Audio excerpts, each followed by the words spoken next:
Hello, everyone. I welcome you in the second part of Robert Browning's My Last Touches. In the first part, we have covered almost 30 or so lines.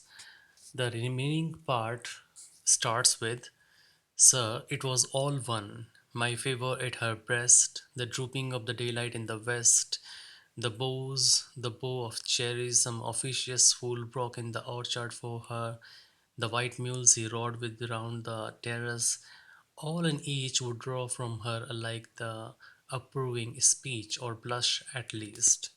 So again here, the Duke is trying to make the envoy feel or understand that his Duchess was very ordinary, and whatever she did, that was below her dignity, and he had to cope up with all these things which she used to do. But overall, he wants the envoy to feel that it was not his fault. It was the fault of his Duchess, uh, and he is blameless. So he says that sir, it was all one. He gives a catalog of things and tries to suggest that at least his Duchess should have made discrimination between special and ordinary things. But for her, everything seems same, and she would feel happy in a similar way. Like he says that he has given her the name of his family. That family has a glorious history of 900 years. Okay, but even then, she takes this also in the same manner. She is happy. She wears the uh, the symbol of my love on at her breast, and then the drooping of the daylight in the west when there is sunset and she looks towards that western horizon, she becomes happy.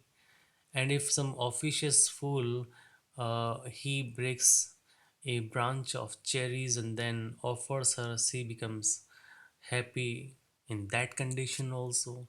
And she's fond of riding a horse, so when she rides that white mule and goes round the terrace, each and everything which I have mentioned, they would make her equally happy. Or if she uh, if she don't respond in a verbal way, then non-verbally also she she would express the same kind of gratitude, or she would blush at last, or she would smile, and she would approve whatever has been done for her in a in a same way which is full of gratitude. So the hidden meaning is the Duke wants to suggest that at least his Duchess should have made a discrimination between these ordinary things and what I have given her, my family name, and she should feel proud of being my wife, but she takes it in the same ordinary way, and that gives uh, some objection to the Duke. Then he says, she thanked man. Good, it's okay. But thanked somehow, I know not how, as if she ranked my gift of a 900 years old name with anybody's gift. So this pricks the Duke that, okay, she feels a sense of gratitude towards the people, so she used to thank them. It's okay, good. But I have the objection at the way she used to thank people, but I don't know how she has done it. But the main thing is, she in this way has made no discrimination between The name that I have given her that has a glory of 900 years with the gift of anybody. Those people were no one. They were not even familiar, that much familiar to her. But even then, she thanked in a like manner. She feels the same kind of gratitude towards me and the towards the other people. So इस चीज़ से जो है वो Duke को तकलीफ़ होती है कि कुछ तो वो ऐसा शो करती कि yes my husband you are special and I adore you and I give you more weightage in comparison to the other people and she should have uh, been obliged to her husband that he has chosen her and he has made her part of his glorious family. But she takes this uh, in a light manner, and the things which she should have neglected, she gave the equal weightage. So that was her fault. The Duke wants to suggest in an indirect way to the messenger. Then he says, "Who would stoop to blame this sort of trifling? That was the fault of Duchess. I could have marked such things and should have I could have brought this into her attention, but this is something below my dignity. कौन गिरे इतना कि उसको मैं बताऊं कि तुमने यहाँ पे गलत किया. Even had you skill in speech, which I have not, to make your will quite clear to such as one, and say just this or that in you discuss me, here you miss or there you exceed the mark. So he is very skillful. He has the gift of gab. He says that I do not have the skill to make someone understand. But if even if you have that kind of a skill, I would not stoop to that level and then would comment and say that this is something in your behavior which I do not like, and there are certain things which you missed, and at other on the other hand, there is something which you have exceeded your limits there. So if you had that kind of a skill, you could have shown her, or could have pointed these things and could have brought into her attention. But I do not want I chose not to stoop up to that level. And if she let herself be lessoned so, nor plainly set her wits to yours, forsooth, and make excuse, even then would be some stooping, and I choose never to stoop. So this shows the arrogance of the Duke. If he finds some fault in the behavior of the Duchess, being her husband, he should have told her. And this is a normal process in which he could have told her and she could have rectified her error. Although she did not make any error, it was the fault in his outlook, in the outlook of the Duke, that he failed to see the simplicity and generosity of his wife, and that became her her virtues became her vices in his outlook. So he says that even if she made an excuse, and although she would not uh, discuss you in or indulge in a heated discussion, and would simply accept whatever I would say. But even then, I do not want to stoop that level. I am something and I want to retain my dignity. It would be very embarrassing for me if I had to point out her faults. She should have known what is right and what is wrong, but she failed to discriminate this, and this disgusted me. And then he says, "Oh, Cersei smiled, no doubt, whenever I passed her." It's it's common when your husband passes by you, you simply gives a smiling shows you simply show a smiling face. But the thing is, it is not just I, but everybody else who passed her with the same smile.